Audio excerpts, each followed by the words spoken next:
Hello everyone, we will be reading chapter 4 to 6 today. Driving. It was a long drive home. I fell asleep in the back seat like I always do, my head on Via's lap like she was my pillow, a towel wrapped around my seatbelt so I wouldn't drool all over her.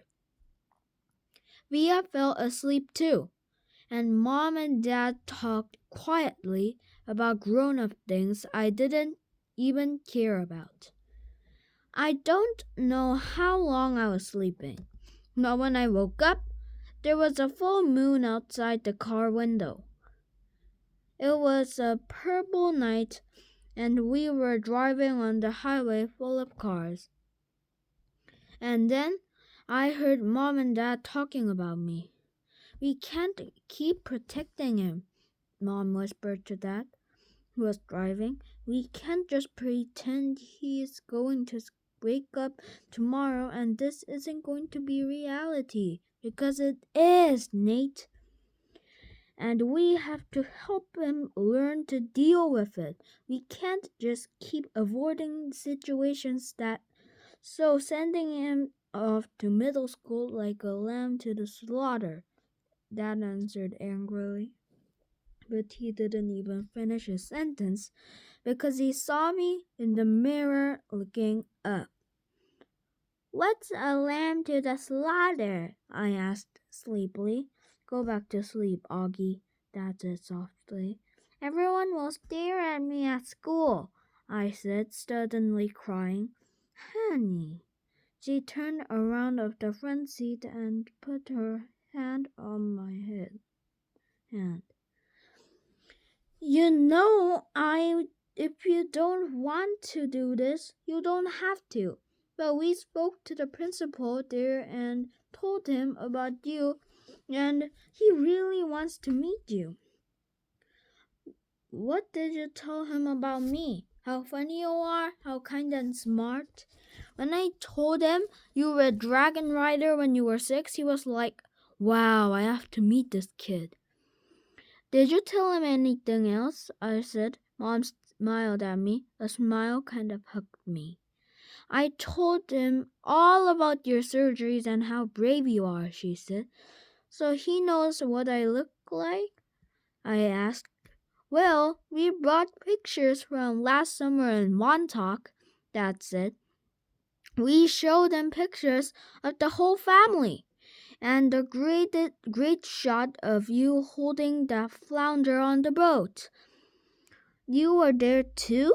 I have to admit I felt a little disappointed that he was part of this.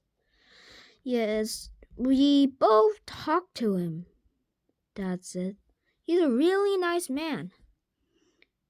"You would like him," Mom added. Suddenly, it felt like they were on the same side. "Wait, so when did you meet him then?" I asked. "He took us on a tour of the school last year," said Mom. "Last year?" I said. "So you've been thinking about this for a whole year and you didn't tell me?" We didn't know if you'd even get in, Augie," answered Mom. "It's a very hard school to get into. There's a whole admission progress. I didn't see the point in telling you and having you get all worked up about it unnecessarily. But you're right, Augie. We should have told you when we found our last month that you got in," said Dad. "In hindsight," sighed Mom. "Yes, I guess. Did that lady who came to the house that time have something to do with this?" I asked. "The one that gave me that test?" "Yes, exactly. Yes." "You told me it was an IQ test," I said. "I know. Well, that was a white lie," she answered. "It was a test you needed to take to get into the school. You did very well on it, by the way." So you lied. A white lie, but yes, sorry, she said, trying to smile. But when I didn't smile back, she turned back to her seat and faced forward. Was the lamb to the slaughter? I asked. Mom sighed and gave Daddy a look. I shouldn't have said that, Dad said, looking at me in the rear view mirror. It's not true. Here's the thing. Mommy and I love you so much we want to protect you any way we can. It's just sometimes we want to do it in different ways. I don't want to go to school, I answered, folding my arms. It will be good for you, Augie, answered Mom. Maybe I'll go next year, I answered, looking out the window. This year would be better, Augie, said Mom. You know why? Because you'll be going into fifth grade, and that's the first year of middle school for everyone. You won't be the only new kid. I'll be the only kid who looks like me, I said. I'm not going to say it won't be a challenge for you because you know better than that, she answered. But it'll be good for you, Augie. You'll make lots of friends. And you'll learn things you've never learned with me. She turned in her seat again and looked at me. When we took the tour, you know what they had in their science lab? A little baby chick that was just hatching out of its egg. It was so cute. Augie, that was actually kind of reminded me when you were a little baby with those big brown eyes of yours. I usually love when they talk about me when I was a baby. Sometimes I want to curl up into a tiny ball and let them hug me and kiss me all over. I miss being a baby, not knowing stuff. But I wasn't in the mood for that now. I don't want to go, I said. How about this? Can you at least meet Mr. Tishman before you make up your mind? Mr. Tishman? I said. He's the principal, answered Mom. Mr. Tishman? I repeated. I know, right? Dad answered, smiling and looking at me in the rearview mirror. Can you believe that name, Augie? I mean, who on earth would ever agree to have a name like Mr. Tishman? I smiled even though I didn't want to let them see my smile. That was the one person in the world who could make me laugh no matter how much I didn't want to laugh. That always made everyone laugh. Augie, you should go to that school just so you can hear his name all over the loudspeaker. Dad said excitedly. Can you imagine how funny it will be? Hello, hello, panging Mr. Tishman. He was using his fake high lady voice. Hi, Mr. Tishman. I see you're running a little behind today. Did your car get rear-ended again? What a bum ram! I started laughing, not even because I thought he was being that funny, but because I wasn't in the mood to stay mad anymore. It could be worse though, Dad continued in his normal voice. Mommy and I had a professor in college called Mrs. Butt. Mom was laughing now too. Is that for real? Roberta Butt, Mom answered, raising her hand as to swear. Bobby Butt.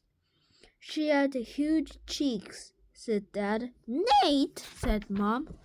What? She had big cheeks is all I'm saying. Mom laughed and shook her head at the same time. Hey, I know, Dad said excitedly. Let's fix them up on a blind date. Can you imagine Miss Butt meet Mr. Tushman?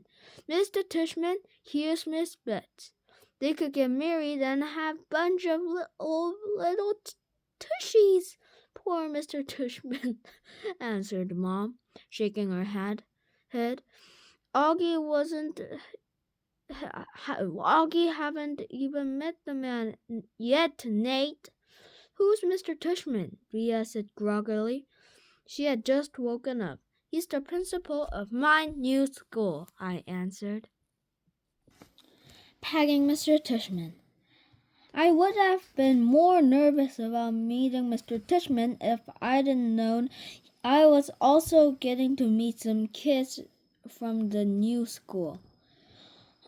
But I didn't know, so if anything, I was kind of giggly. I couldn't stop thinking about all the jokes Daddy made about Mr. Tushman's name. So when me and Mom arrived at Breacher Prep a few weeks before the start of school, I saw Mr. Tushman standing there, waiting for me at the entrance. I started giggling right away. He didn't look at all what I pictured, though. I guess I thought he would have a huge butt, but he didn't. In fact, he was a pretty normal guy. Tall and thin, old but not really old. He seemed nice. He shook my mom's hand first. Hi, Mr. Tushman. It's so nice to meet you again, said Mom. This is my son, August. Mr. Tushman looked right at me and smiled and nodded. He put his hand out for me to shake. Hi, August, he said, totally normally. It's a pleasure to meet you. Hi, I mumbled, dropping my hand into his hand while I looked down at his feet. He was wearing a red Adidas. So, he said, kneeling down in the front of me so I couldn't look at his sneakers, but had to look at his face. Your mom and dad have told me a lot about you. Like, what have they told you? I asked. Sorry, honey, you have to speak up, said Mom. Like what? I asked, trying not to mumble. I admit I have a bad habit of mumbling. Well, that you like to read, said Mr. Tushman, and that you are a great artist. He had blue eyes with white eyelashes. And you're into science, right? Uh-huh, I said, nodding. We have a couple of great science electives at Breacher, he said. Maybe you'll take one of them? Uh-huh, I said. Thought I had no idea what an elective was. So you're ready to take the tour? You mean we're doing it now? Did you think we were going to do it to the movies? Going to the movies? He answered, smiling as he stood up. You didn't tell me we were taking a tour, I said to Mom in my accusing voice. Augie, she started to say. It'll be fine, August, holding his hand out to me. I promise. I think he wanted me to take his hand, but I took Mom's instead. He smiled and started walking towards the entrance. Mommy gave my hand a little squeeze, though I don't know if it was an I love you squeeze or an I am sorry squeeze. Probably a little of both. The only school I've ever been to the only school I'd ever been inside before was Via's. When I went with Mom and Dad to watch Via sing in spring concerts and stuff like that. This school was very different. It was smaller. It smelled like a hospital. Nice, Mrs. Garcia. We followed Mr. Tushman down a few hallways. There wasn't a lot of people around. And the few people who were there didn't seem to notice me at all, though that may have been because they didn't see me. I sort of hid behind Mom as I walked. I know that sounds kind of babyish to me, but I wasn't feeling